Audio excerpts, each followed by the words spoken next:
Friends, आज हम बात करेंगे जीटीएल इंफ्रास्ट्रक्चर लिमिटेड के बारे में। और जैसा कि आप लोग देख पा रहे हो दोस्तों, जीटीएल में आज के दिन हमें करीब करीब 3.5% की एक गिरावट होते हुए दिखाई दे रही है। तो आज इस वीडियो के माध्यम से हम लोग जानेंगे दोस्तों, जीटीएल में ये जो गिरावट हमें होते हुए दिखाई दे रही है, किस वजह से ये गिरावट होते हुए हमें दिखाई दे रही है, आने वाले समय में क्या चांसेस है, जीटीएल में हमें क्या कोई कुछ तेजी बनते हुए दिखाई दे सकती है या नहीं, क्योंकि काफी लंबे अरसे से जीटीएल इसी प्राइस रेंज के बीच में हमें ट्रेड करता हुआ दिखाई दे रहा है। ₹1.45 तक ही जीटीएल हमें सीमित रहता हुआ दिखाई दे रहा है। उस लेवल के ऊपर जीटीएल हमें जाता हुआ नहीं दिखाई दे रहा है। तो इस वीडियो में जानेंगे दोस्तों कि क्या आने वाले समय में जीटीएल में हमें कोई तेजी बनते हुए दिखाई दे सकती है या नहीं, और टेलीकॉम मिनिस्टर के द्वारा कुछ लेटेस्ट बयान सामने निकल कर आया है, तो वो क्या बयान है और उस बयान से आने वाले समय में किस तरह से टेलीकॉम सेक्टर को हमें बेनिफिट मिलता हुआ दिखाई देगा, साथ ही साथ जीटीएल को भी बेनिफिट हमें मिलता हुआ दिखाई देगा। तो इसे हम लोग जानेंगे। और साथ ही साथ दोस्तों, हमारे एस इन्वेस्टर राकेश झुनझुनवाला की तरफ से भी एक बहुत ही महत्वपूर्ण बयान सामने निकल कर आई है, तो इसे भी हम लोग जानेंगे। और काफी सारे एक्सपर्ट्स का भी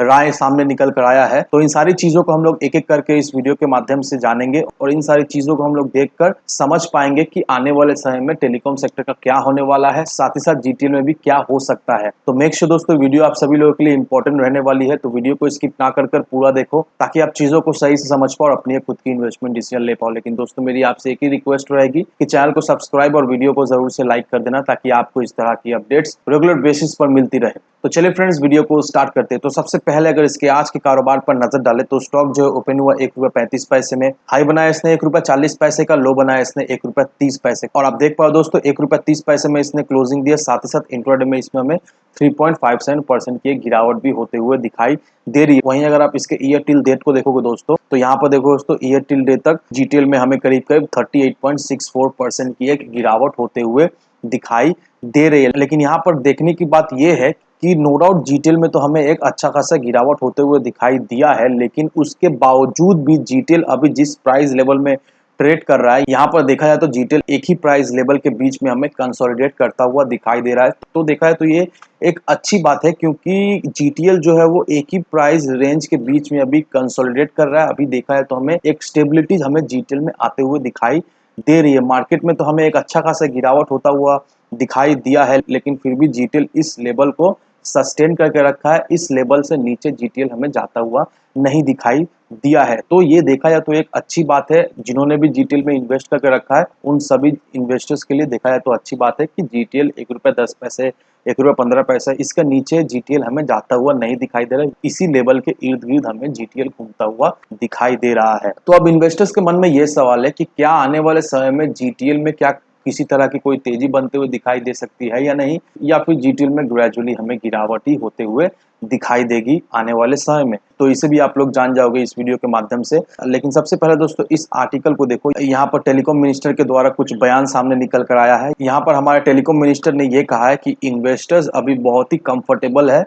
टेलीकॉम इंडस्ट्रीज में इन्वेस्ट करके। मोस्ट ऑफ द रिस्क जो है वो सॉल्व हो चुका है, और गवर्नमेंट जो है वो ये एक्सपेक्ट कर रही है टेलको से कि वो लोग आने वाले 2-3 सालों के अंदर में 2 से 3 लाख करोड़ रुपीस का इन्वेस्टमेंट करेगी इस सेक्टर में, ताकि 5G नेटवर्क में अपग्रेड हो पाए और 5G जो है वो अच्छी तरीका से रोल आउट हो जाए, और इसके सर्विस, इसके क्वालिटीज में भी इम्प्रूवमेंट इससे आता हुआ हमें दिखाई देगी। उन्होंने ये भी कहा है कि 5G आने से एम्प्लॉयमेंट लेवल जो है वो बढ़ता हुआ दिखाई देगा। नेक्स्ट 2 से 3 सालों के अंदर 100 मिलियन एम्प्लॉयमेंट इस क्षेत्र से हमें क्रिएट होता हुआ दिखाई देगा। अब हम लोग सभी अच्छी तरह जानते हैं दोस्तों कि 5G ऑक्शन का बिड हो चुका है, लेकिन गवर्नमेंट ने जो एक्सपेक्ट किया था, करीब करीब 18,000 से 1 लाख करोड़ का बीच में इसका ऑक्शन होते हुआ दिखाई देगा। लेकिन ऑक्शन में जो टोटल मनी रेस किया गया है वो 1,50,173 करोड़ का मनी रेस किया है। तो देखा है तो ऑक्शन भी दोस्तों हमें सक्सेसफुली होता हुआ दिखाई दे रहा है। अब ये ऑक्शन होने के बाद दोस्तों, 2 मेजर कंपनी, दैट मीन्स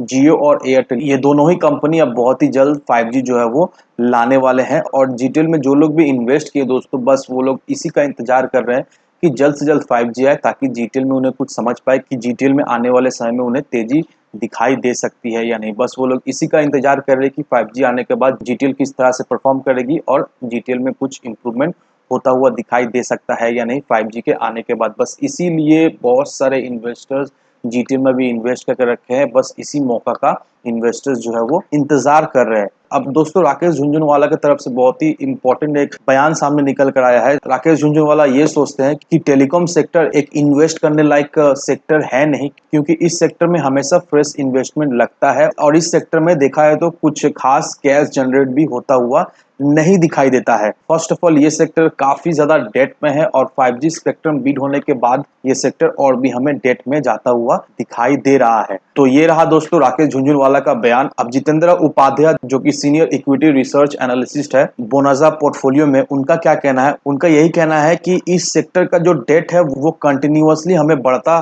दिखाई दे रहा है। 5G ऑक्शन होने के बाद भी इस सेक्टर का डेट में हमें कोई कुछ राहत मिलते हुए नहीं दिखाई दे रही है और मार्च 2023 तक इस सेक्टर का जो डेट है वो हमें 6 लाख करोड़ रुपीस तक बढ़ता हुआ दिखाई दे सकता है। अभी इस सेक्टर का जो डेट है वो 4.7 लाख करोड़ रुपीस का है, लेकिन मार्च 2023 तक इस सेक्टर का डेट हमें 6 लाख करोड़ रुपीस का होता हुआ दिखाई दे सकता है। अब देखो ऑक्शन के बाद जियो का जो नेट डेट है वो बढ़कर 1.80 लाख करोड़ रुपीस का हो चुका है और भारत एयरटेल का जो डेट है वो हम लोग ये एक्सपेक्ट कर रहे हैं कि 1.6 लाख करोड़ रुपीस का हो सकता है। अब इसके वजह से उनका जो थॉट है राइट इशू करने का 15,000 करोड़ रुपीस का वो अभी पेंडिंग है और 5,000 करोड़ रुपीस का गूगल को प्रेफरेंशियल इशू कर दिया गया है। अब वोडाफोन आइडिया का जो नेट डेट है वो हमें 2 लाख करोड़ रुपीस तक बढ़ता हुआ दिखाई दे सकता है और वोडाफोन अभी फंड रेज करने का भी सोच रहे हैं। अब तनुश्री बैनर्जी जो कि को हेड ऑफ रिसर्च इक्विटी मास्ट है, उनका क्या कहना है? उनका यही कहना है कि इन्वेस्टर्स टेलीकॉम सेक्टर में अभी क्या देख रहे हैं? अभी इन्वेस्टर्स यही देख रहे हैं कि टेलीकॉम सेक्टर में अच्छा खासा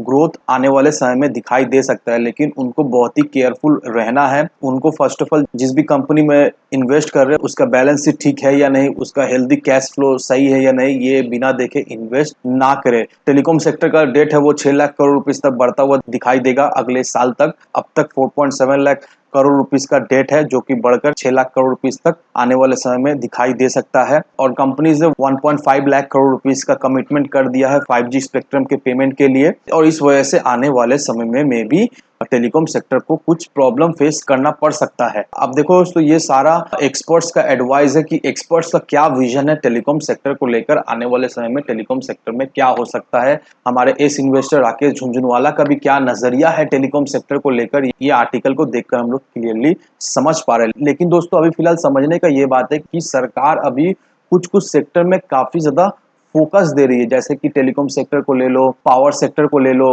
टेक्सटाइल सेक्टर को ले लो। तो ये कुछ सेक्टर है जिसमें अभी सरकार पूरी तरीका से फोकस कर रही है। सरकार स्कीम्स ला रही है, पॉलिसीज ला रही है ताकि इस सेक्टर में आने वाले समय में एक अच्छी खासी ग्रोथ मिलता हुआ हमें दिखाई दे सके। और अगर आपको याद दोस्तों मैंने कुछ समय पहले एक वीडियो बनाया था, उसमें मैंने आपको बता दिया था कि सरकार एक पॉलिसी ड्राफ्ट कर रही है, उस पॉलिसी के माध्यम से इन सेक्टर कर्ज जो है वो माफ हो जाए। वो पॉलिसी अभी तक तो ड्राफ्ट हुआ नहीं है, वो अभी प्रोसेस में है, तो जैसे ही वो ड्राफ्ट हो जाएगा उसका जो भी अपडेट है मैं आपको बता दूंगा। लेकिन कहने का मतलब यही है दोस्तों कि एक्सपर्ट्स चाहे जो भी कहे, हम लोग सभी अच्छी तरह जानते हैं दोस्तों कि आने वाले समय 5G का है, 5G फिर 6G, अभी गवर्नमेंट भी 6G के ऊपर पूरी तरीका से फोकस किया है ताकि इंडिया पहला कंट्री हो जो 6G इंट्रोड्यूस करे, तो इसके पीछे भी गवर्नमेंट पूरी तरीके से काम करे। तो नो डाउट दोस्तों आने वाले समय में टेलीकॉम सेक्टर में हमें तो एक अच्छा खासा बूम मिलता हुआ दिखाई देगा। और रही बात जीटीएल की दोस्तों, फर्स्ट ऑफ ऑल आपको ये जान के रखना है कि जीटीएल बहुत ही एक हाई रिस्क स्टॉक है, इसका बैलेंस शीट भी कुछ खास नहीं है। तो अगर आप सोच रहे हो जीटीएल में इन्वेस्ट करने का तो मेक श्योर दोस्तों लिमिटेड क्वांटिटी में ही इन्वेस्ट करें। ऐसा नहीं है कि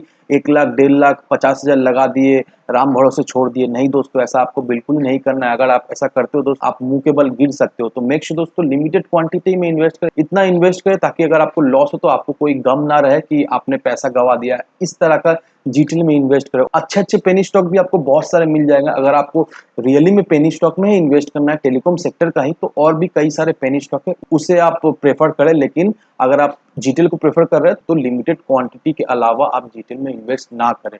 तो इन सारे फैक्टर को कंसीडर करो, उसके बाद ही आप इन्वेस्टमेंट डिसीजन लो। लेकिन दोस्तों मेरी आपसे एक ही विनती रहेगी कि विदाउट एनी डिटेल रिसर्च के बिना कहीं पर भी इन्वेस्टमेंट ना करें। वीडियो अगर आपको पसंद आए तो लाइक से सब्सक्राइब जरूर करना। तो चलिए फ्रेंड्स, मिलते हैं हम अगले वीडियो में।